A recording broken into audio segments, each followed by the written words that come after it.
Bizning mamlakatimizning qudrati va jozibasi insonlarning hayoti, hikoyalari, kurashlari va muvaffaqiyatlari bilan to'qilgan ulkan tarixdir.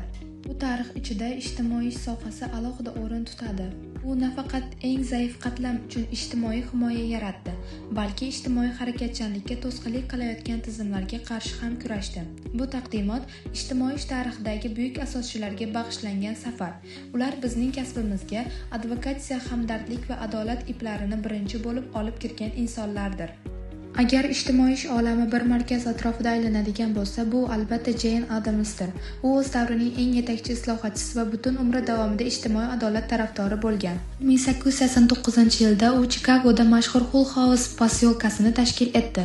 Bu posyolka harakatining bir qismi bo'lib, shaharlarga kelgan muhojirlar va jamiyat chetiga chiqib qolgan insonlarga yordam berishga bag'ishlangan edi. Ular uchun sog'liqni saqlash, ta'lim, sport, madaniyat va siyosiy ishtirok imkoniyatlari yaratildi.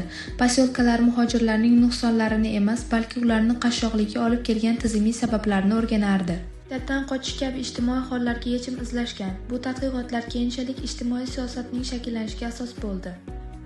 Jane Addams ayollarga saylov huquqi berilishi, xalqaro tinchlik harakatlari kabi tashabbuslarga umrini bag'ishladi.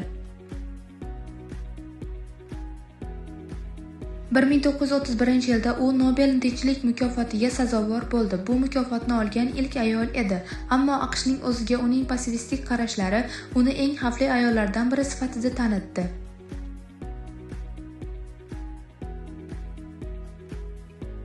Mary Richmond ijtimoiy amaliyotining me'mori. Mary Richmond qashshoqlik va ijtimoiy muammolar bo'yicha o'tkazgan tadqiqotlari bilan tanilgan.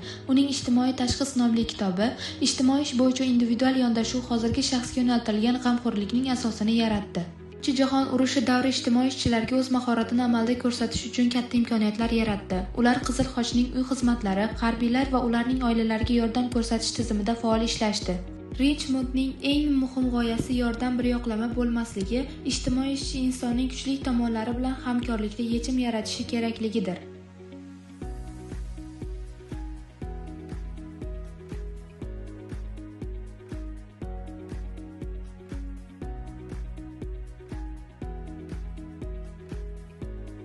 Florence Kelly mehnat islohotlarining kuchli ovozi. Florence Kelly 1899-yilda Nyu-Yorkdagi Henry Street Settlementda ish boshlashdan oldin Jane Addams bilan Hull House'da ishlagan. U fabrikalardagi mehnat sharoitlarini o'rgandi. Bu tadqiqotlar natijasida Illinois shtati 14 yoshgacha bo'lgan bolalarning ishlashini taqiqlovchi birinchi qonunni qabul qildi. Nyu-Yorkda u Milliy iste'molchilar ligasiga rahbarlik qildi.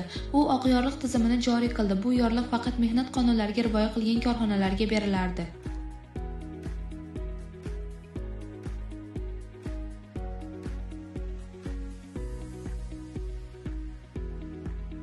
Uning tashabbuslari 1906-yilda tiniq oziq-ovqat va dori-darmon to'g'risidagi qonunning qabul qilinishiga yordam berdi. U Milliy bolalar mehnatini nazorat qilish qo'mitasini tashkil etdi va ona-bola o'limini kamaytirishga qaratilgan federal shtat dasturlarining yaratilishida asosiy rol o'ynadi.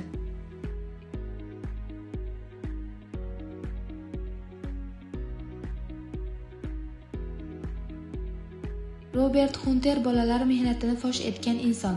Robert Hunter Hull House, Nyu-Yorkdagi universitet settlementiga kelgan. U Milliy bolalar mehnati qo'mitasiga rahbarlik qildi va fotograf Louis Hayning bolalar mehnatini hujjatlashtirishga jalb qildi.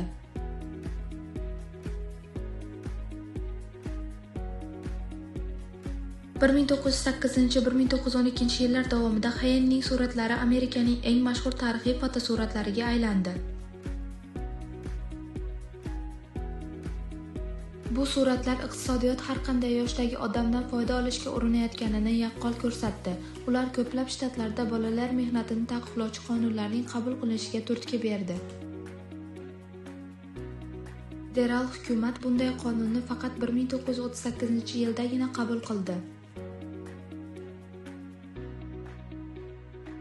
Irina Sendler jasoratning ulug' timsoli. Irina Sendler Varshavadagi ijtimoiy xizmat xodimi katolik ayol edi. U Varshava gettosida 2500 nafar yahudiy bolani qutqardi.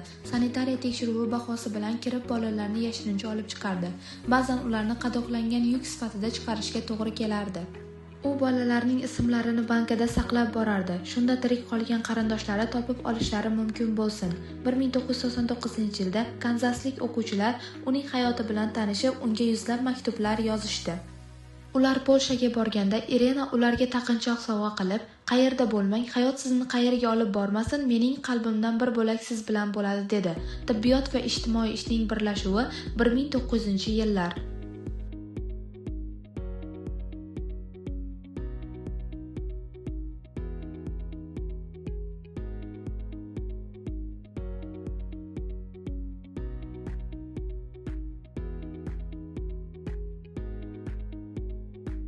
Aida Cannon, Dr. Richard Cabot va Gernet Pelton 1906-yilda Massachusets umumiy shifoxonasida birinchi tibbiy-ijtimoiy ish bo'limini tashkil etdi. 1914-yilda Cannon tibbiy-ijtimoiy ishning boshlig'i etib tayinlandi. Ular bemorlar bilan ishlashda tibbiy va psixologik ma'lumotlarni bemorning yashash sharoitlari haqida ma'lumotlar bilan birlashtirilgan tizim yaratishdi.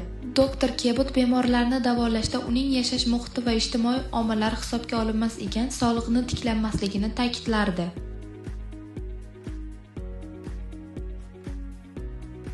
Cannon esa ijtimoiy ishchi bemorni alohida shaxs emas, balki oila va jamoaning bir qismi sifatida ko'radi degan g'oyani ilgari surgan.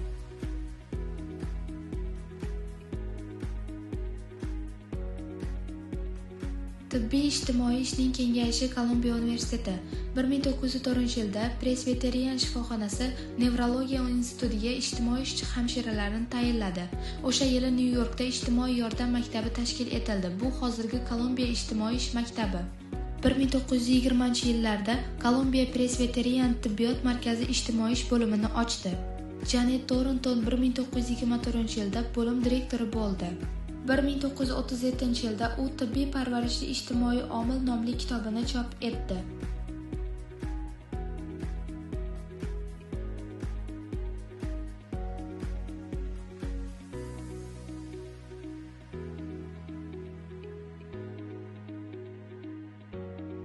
Sheila Ryan ijtimoiy adolatning zamonaviy qahramoni va nihoyat bizning kasb tarixiga eng go'zal iplarni qo'shgan Sheila Ryan.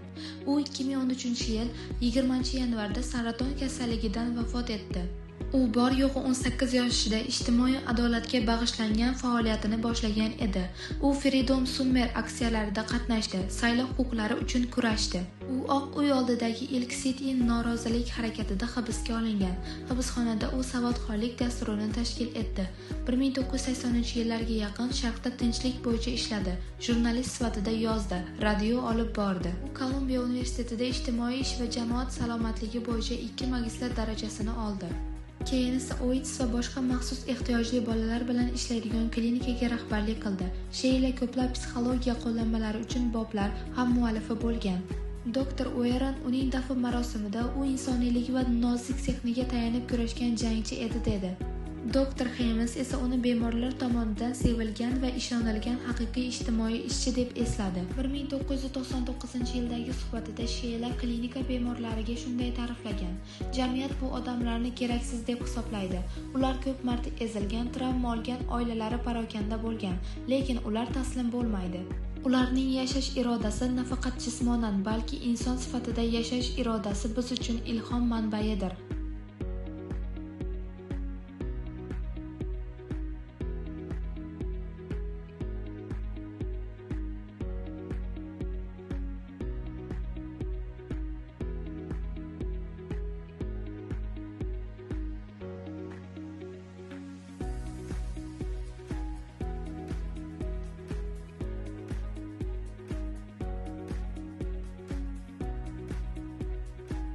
Bu taqdimot kasbimizning o'tmishdagi buyuk insonlar albomiga qisqa safar bo'ldi. Ular bizga qayerdan kelganimizni ko'rsatadi va har kuni qilayotgan ishimizni davom ettirishga ilhom beradi. Keling, biz ham bu tarixiy albomga o'z suratimizni qo'shaylik va mustahkamlik, adolat va umid iplarini insonlar hayotida hamda ijtimoiy ish tarixiga biz ham qo'shamiz.